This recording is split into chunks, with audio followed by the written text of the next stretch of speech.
Hello guys, अस्सलाम वालेकुम। Myself Mohammad Tariq advocate. आज की इस वीडियो में बताऊंगा आपको पासपोर्ट से रिलेटेड सभी इंफॉर्मेशन इस वीडियो में। बस आपको ये वीडियो लास्ट तक देखना। इसमें बताऊंगा आपको मैं कि आप न्यू पासपोर्ट कैसे अप्लाई करें और कौन सी आयु में आप न्यू पासपोर्ट अप्लाई कर सकते हैं, कि आपकी उम्र कितनी होनी चाहिए पासपोर्ट अप्लाई करने के लिए। और दूसरी बात, अगर आपका पासपोर्ट कहीं गुम हो गया है, कहीं खो गया है या चोरी हो गया है, ऐसी स्थिति में आप सेकंड पासपोर्ट कैसे अप्लाई करें। और थर्ड, अगर आपके ऊपर कोई भी क्रिमिनल केस चल रहा, आप ऐसी स्थिति में पासपोर्ट कैसे बनवाएं। बस ये वीडियो आपको लास्ट तक देखना, और इस वीडियो को अगर आपको अच्छी लगे तो लाइक, कमेंट और सब्सक्राइब करना मत भूलिएगा। सबसे पहले, अगर आप पासपोर्ट बनवाना चाहते हैं, आपको कौन कौन से डॉक्यूमेंट की रिक्वायरमेंट होगी अगर आप एक न्यू पासपोर्ट अप्लाई कर रहे हैं। सबसे पहले आपको, अगर आप पासपोर्ट न्यू पासपोर्ट अप्लाई कर रहे हैं, तो आपकी जो आयु वो 21 वर्ष होनी चाहिए। इसमें आप मैन है या वुमेन है या ट्रांसजेंडर, कोई भी आप, तो ऐसी स्थिति में आपकी उम्र 21 वर्ष होनी चाहिए। और पासपोर्ट बनवाने के लिए आपको कौन कौन से डॉक्यूमेंट की जरूरत है, जो डॉक्यूमेंट आपके पास कंपलसरी होने चाहिए। सबसे पहले आधार कार्ड। आपके पास आधार कार्ड होना चाहिए, और आधार कार्ड की में जो डिटेल होगी वो बिल्कुल सही सही होनी चाहिए। इसमें बहुत से आधार कार्ड में से देखा गया कि आधार कार्ड में आपका नाम है लेकिन आपके पेरेंट्स का नहीं है, लेकिन आधार कार्ड बिल्कुल सही होना चाहिए, उसमें सभी डिटेल सही होनी चाहिए। सेकंड, आपके पास, अगर आप एजुकेशन, बहुत से कहते हैं कि भाई उसका बनवाना कि अपना पढ़े लिखे का, या ऐसे में आपके पास अगर आपने 10 या 12 क्लास पास कर रखी, ठीक है, तो आपका जो पासपोर्ट नॉन ईसीजी ईसीआर बनेगा। अभी बताऊंगा नेक्स्ट ईसीआर पासपोर्ट क्या होता है, इसके बारे में मैं आपको सभी डिटेल दूंगा इसी वीडियो में। अगर आपके पास 10 या 12 की मार्कशीट है, आपने पास कर रखी, तो आप पासपोर्ट अप्लाई करते समय आप 10 या 12 की पास मार्कशीट दे रहे, तो आपका नॉन ईसीआर बनेगा। और अगर आपके पास 10 या 12 आपने पास नहीं कर रखी, ऐसी स्थिति में आपके पास जन्म प्रमाण पत्र होना कंपलसरी है। लेकिन अगर आपके पास जन्म प्रमाण पत्र नहीं है और आपने 10 12 पास कर रखी, तो आपका जो बर्थ के जो देखा जाएगा कि आपकी एज आयु देखी जाएगी, वो 10 क्लास की मार्कशीट के अकॉर्डिंग ही देखी जाएगी। और लेकिन अगर आपने 10 12 पास नहीं कर रखी और आप नॉन एजुकेशनल पासपोर्ट बनाना चाह रहे, यानी कि ईसीआर, तो यानी कि आपको क्या की जरूरत है, जन्म प्रमाण पत्र की। ईसीआर पासपोर्ट का मतलब यह है कि आप 18 देशों में काम करने नहीं जा सकते, यानी कि अगर आप ईसीआर जन्म प्रमाण पत्र बनवाना चाह रहे, ठीक है, तो आप 18 जो कंट्री जो है, आप उनमें काम करने के लिए नहीं जा सकते। वो जो 18 कंट्री ये हैं आपकी स्क्रीन पे। और अगर यदि आप इन देशों में जाना चाहते हैं, तो ऐसी स्थिति में आपको एक एमिग्रेशन कराना होगा। ये एमिग्रेशन एयरपोर्ट पे ही होगा, यानी कि जो एमिग्रेशन, अगर आप जो इन 18 जो मैंने आपको स्क्रीन पे दिखाए 18 कंट्री में अगर आप जाना चाहते हैं, तो आपको एमिग्रेशन कराना होगा। और ये एमिग्रेशन के लिए आपके जो भी चार्ज किया जाएगा, वो एयरपोर्ट पर ही चार्ज दिया जाएगा। उसके एमिग्रेशन के बाद आप किसी भी कंट्री में जा सकते हैं। और मार्कशीट होने पे नॉन ईसीआर बनेगा। उसके बाद आपके पास पैन कार्ड होना बहुत जरूरी है। सेकंड जो डॉक्यूमेंट हो, आपका जो pan card. Third, pan card के साथ साथ आपका बैंक में खाता भी होना बहुत जरूरी है। बैंक में खाता, क्योंकि आपको अगर अप्लाई करें तो आपको पासबुक होना जरूरी है। सेकंड, अगर आपका कोई पासपोर्ट कहीं गुम हो जाता है, कहीं खो जाता है, कोई चोरी हो जाता है, ऐसी स्थिति में आपको पासपोर्ट को अप्लाई कैसे करना और आपको पासपोर्ट कैसे मिलेगा। ऐसी स्थिति में आपको क्या करना है, ऐसी स्थिति में जैसा आपका पासपोर्ट कहीं गुम हो गया या चोरी हो गया, सबसे पहले आपको एक आवेदन करना पड़ेगा, जो भी आपका संबंधित थाना, जहां भी आपका पासपोर्ट गुम हुआ या चोरी हुआ। तो अगर आपका पासपोर्ट गुम हुआ, तो ऐसी स्थिति में आपको, अगर चोरी हो गया, तो आपको क्या करना, एक चोरी की एक एफआईआर दर्ज करानी होगी, जो बीएनएस की सेक्शन 173 में दर्ज होगी। और उसके बाद ही उसकी जो कॉपी आपको मिलेगी, जो आपका पासपोर्ट, भाई आपको पूरी डिटेल भरनी, भाई फला जगह मैं सो रहा था, वो कर रहा था, मेरे कुछ पासपोर्ट था जो एक बैग में था, बैग अपने, जैसे मैं सो रहा था फला स्टेशन पर सो रहा था, घर सो रहा था, तो कोई अज्ञात आदमी, कोई चोर अपना घर से मेरा चोरी करके ले गया। उसके बाद जो एफआईआर की जो कॉपी, आपको जिस टाइम आप क्या करेंगे, पासपोर्ट अप्लाई करेंगे, अप्लाई करने के बाद आप उसमें रिन्यूअल करेंगे, लास्ट में जब आपका पासपोर्ट, यानी कि आपकी जब इंक्वायरी होगी, और साथ ही उसके साथ जब आप अप्लाई करेंगे उसकी आप एक कॉपी स्कैनर से स्कैन करके आप ऑनलाइन ही भेज देंगे, और उसमें सारी डिटेल होगी, जो जो आपके डॉक्यूमेंट है उनके साथ। और उसके बाद जब वेरिफिकेशन होगा, आप वेरिफिकेशन के बाद तो आपके पास वो होगी ही आपकी एफआईआर कॉपी। और अगर आपका कहीं गुम हो गया, ऐसी स्थिति में आपको एक एप्लीकेशन लिखनी है, एप्लीकेशन के बाद आपको क्या करना, एक एफिडेविट विद एप्लीकेशन को आपको आपका जो संबंधित थाना है वहां पर आपको क्या करना, वहां पर उसे जमा कराना।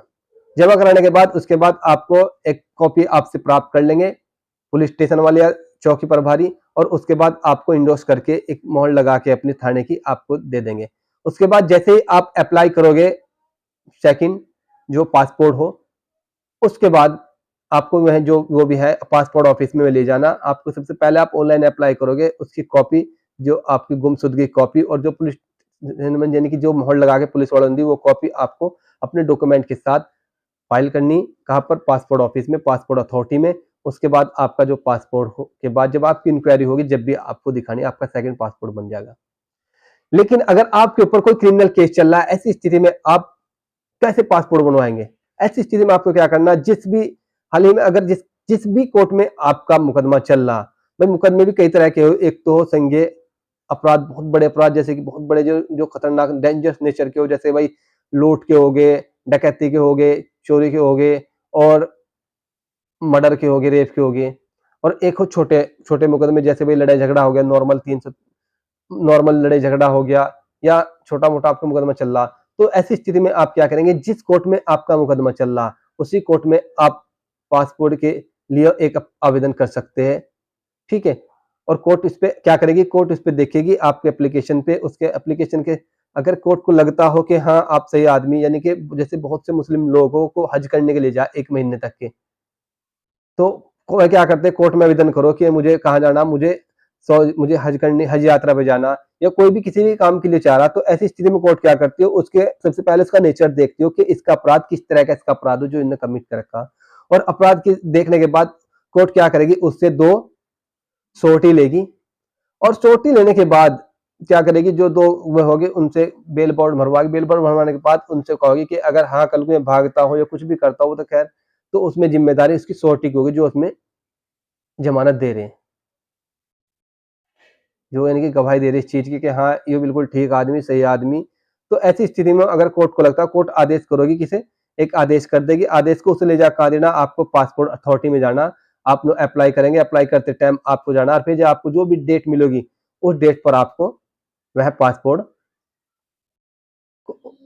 वह आदेश, और जो डॉक्यूमेंट में लेके जाने, आपको अथॉरिटी को दिखाने कि ये फला फला कोर्ट का आदेश है, कोर्ट ने मुझे आदेश कर दिया कि हाँ आप पासपोर्ट बनना चाहिए, और इतना इतना समय टाइम ड्यूरेशन जरूर होगी कि फला यह कब तक के, कब से कब तक के होगा।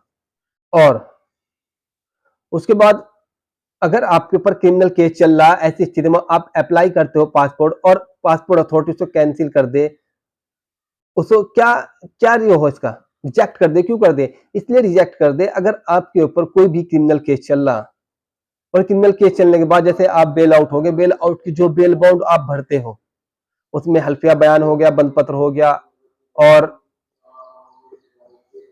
प्रति भी हो गया, उसमें साफ साफ टर्म एंड कंडीशन लिखी जा कि हाँ आप अगर जब तक ये ट्रायल चलेगा कोर्ट के समक्ष, आप कहीं भी देश छोड़ के नहीं जाएंगे, और कोर्ट की कार्रवाई में आप पूर्ण सहयोग करेंगे। प्रत्येक तारीख पर आप, जो भी तारीख आपको माननीय न्यायालय देगा, उस पर आप उपस्थित होंगे। तब तक, जब तक आपका जो ट्रायल चलेगा, जब तक कि आप को हिंदुस्तान, यानी कि अगर आप इंडियन है, हिंदुस्तान में आपको रहना पड़ेगा। ऐसी स्थिति में आप कोर्ट का पूरा सहयोग करेंगे, जब तक आपका कोई भी आदेश या निर्देश नहीं आ जाता कोर्ट का, या तो आपको कन्विक्ट यानी कि आपको दोषी ठहराया जाएगा, आपको बरी कर जाएगा, लेकिन आप विदेश नहीं जाएंगे, क्योंकि आपने जो भी आपके जमानती बने, वह भी टर्म्स एंड कंडीशन को कहेंगे कि जब तक लगा हम इसको भेजेंगे प्रत्येक तारीख को, और वह कोर्ट की कार्रवाई में बिल्कुल भी बाधा नहीं होगी किसी भी तरह की। अगर आप न्यू पासपोर्ट अप्लाई कर रहे हैं तो ऐसी स्थिति में आपको क्या करना, ये देखो आप ऑनलाइन पासपोर्ट अप्लाई करने से पहले जो आपका आधार कार्ड हो उसमें आपका नाम, पता, एड्रेस सेम होना चाहिए और पैन कार्ड में भी आपका सेम होना चाहिए, और जो डेट ऑफ बर्थ, जो बर्थ सर्टिफिकेट है उसमें भी आपकी डेट ऑफ बर्थ सेम होनी चाहिए और आपकी मार्कशीट में भी। और साथ ही साथ आपके पास पासबुक होनी चाहिए, ये जो डॉक्यूमेंट हो, और आपका एक पासपोर्ट साइज फोटो, छोटा फोटो, और बाद में आपके एक हस्ताक्षर होने चाहिए आप अगर ऑनलाइन अप्लाई कर रहे पासपोर्ट को। सबसे पहले आपको पासपोर्ट की वेबसाइट पे जाना, passport.government.in पर। उसके बाद आप फर्स्ट टाइम यानी कि आपको न्यू यूजर रजिस्ट्रेशन पे आपको क्लिक करना। नॉर्मली आपको क्या करने, बेसिक सवालों के उस पर जवाब देने, ठीक है। उसके बाद आप क्या करोगे, रजिस्टर टू अप्लाई पर आपको सिलेक्ट करना और फिर आपको पासपोर्ट ऑफिस को सिलेक्ट करना। उसके बाद आपको एक अपनी लॉगिन आईडी बनानी और लॉगिन आईडी को आपको अपना नाम, पता, एड्रेस जो भी इसके बेसिक को आपको भरना पड़ेगा। आपकी लॉगिन आईडी तैयार हो जाएगी। अब उस लॉगिन आईडी पे एक आपको लिंक मिलेगा और आपको इस लिंक को क्या करना, उस पर आपको क्लिक करना। क्लिक करने के बाद आपको अपनी यूजर आईडी खोलनी और खोलने के बाद आप क्या करेंगे, जो भी फॉर्मेलिटीज आपको दे रखी है, लॉगिन आईडी खोलने के बाद आपको अप्लाई टू फ्रेश पासपोर्ट पर आपको क्लिक करना और उसके क्लिक करने के बाद आपको क्या करना, click here to download the soft copy of the form. ये तो आप बाद में करेंगे, उससे पहले आपको क्या करना, उससे पहले आपको डालना click here to fill the application form. आप फिर क्या करेंगे, एप्लीकेशन फॉर्म को आप सही सही भरेंगे, उसमें अपनी जो डिटेल भरेंगे, ठीक है। डिटेल भरने के बाद लास्ट में आपको उसमें उसकी फीस पे करनी। ऑनलाइन फीस पे करने के बाद आपको डेट मिलेगी और उस फिक्स डेट को आपको अपना फॉर्म की जो कॉपी जो आपने भरा इसकी कॉपी और अपने जो डॉक्यूमेंट जो फाइल किए इसके साथ पासपोर्ट के भरने से टाइम ये आपको लेके जाने पासपोर्ट ऑफिस में। और पासपोर्ट ऑफिस में आपके डॉक्यूमेंट का वेरिफिकेशन होगा और वेरिफिकेशन के बाद अगर आप फिक्स डेट पे नहीं पहुंचते यानी कि पहली डेट पे, तो आपको 3 डेट मिलती है इसमें, आप दूसरी या सेकंड डेट पे भी जा सकते हैं। उसके बाद इसका एक वेरिफिकेशन आपका आपका जो संबंधित जो आपका थाना पड़ रहा है वहां पर होगा। आपको वही डॉक्यूमेंट लेके जाने थाने में भी और अपना सब चीज आपको बताना। उसके बाद 15 दिन के बाद आपका जो उसके बाद जो भी आपका पासपोर्ट हो डाक द्वारा, स्पीड पोस्ट द्वारा आपके घर पहुंच जाएगा। लेकिन आपको एक मैं पर्सनल एडवाइस देना चाह रहा हूँ, ये आपको याद रखनी, अगर इंक्वायरी के लिए कभी भी आपके पास आपका पुलिस का फोन आता हो और आप कहीं पर अगर बाहर काम कर रहे हैं, अपने एड्रेस पर नहीं कर रहे, यानी कि आप अगर रहने वाले उत्तराखंड के, आप दिल्ली में कर रहे, पंजाब में कर रहे, हरियाणा में कर रहे, आपको ये नहीं बताना कि मैं हरियाणा में बाहर काम कर रहा, ठीक हो। और नहीं तो आपसे बाहर की डिटेल मांग रहे कि आप कहाँ कर रहे, कहाँ नहीं कर रहे। अगर ऐसी स्थिति में आप वो डिटेल नहीं दे पाते तो आपका पासपोर्ट पुलिस रिजेक्ट कर देगी, यानी कि आप इंक्वायरी में फेल हो जाओगे और फेल होने के बाद आपका जो पासपोर्ट हो वो रिजेक्ट हो जाएगा। आपको जैसे ही पुलिस वाले बुलाएंगे आपको यही बताना कि हाँ मैं कल आ जाऊंगा थाने पर आकर, मेरा जो भी वेरिफिकेशन होगा आपको डॉक्यूमेंट लेकर आपको वहां पर जाना पड़ेगा, ठीक है। भाई अगर वीडियो अच्छी लगी तो लाइक, कमेंट और सब्सक्राइब कर दो यार, बहुत मेहनत से वीडियो बनती है यार, ठीक है। आपका दोस्त मोहम्मद तारिक। अल्लाह।